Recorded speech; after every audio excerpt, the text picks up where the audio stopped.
All right, so deadlifts work off that same setup. There is others that we can do. The bent over row, we didn't do it a second ago, but I'll show you out of this.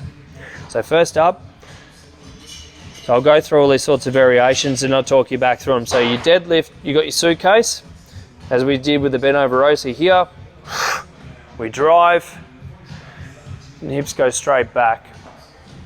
And this depends on your technique for deadlift. You might have your more of a squat style as opposed to a hinge style. Okay, so there's your sort of first point, is here.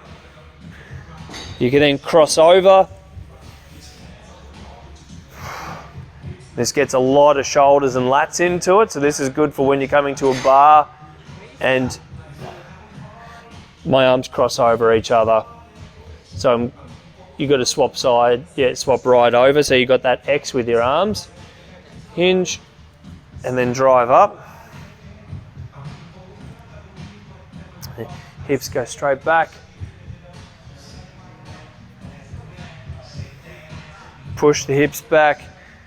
Keep the back nice and flat.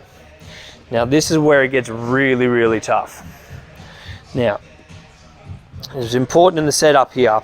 This is one thing we didn't do with the bent over row. So with the bent over row, is you're on your heels on one part, your forefoot's on the other.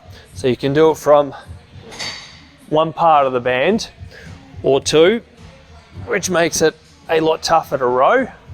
Same thing when it comes to the deadlift. So here, now I'm really engaging through my feet, especially. I'm stomping on it. Here, drive, and back down. And the least amount of band I have in between my legs, the harder this gets. But you see, like, it wants to roll my feet out, so I've got to really engage through my feet.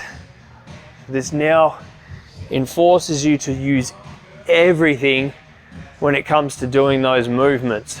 Instead of getting lazy and only doing parts, it self-corrects. It makes you realize what is working, what isn't working, and then you have to drive and use them all in unison. So again, nice and set through the back, drive through the feet in the ground, push yourself away from the ground, and then lower back to the ground.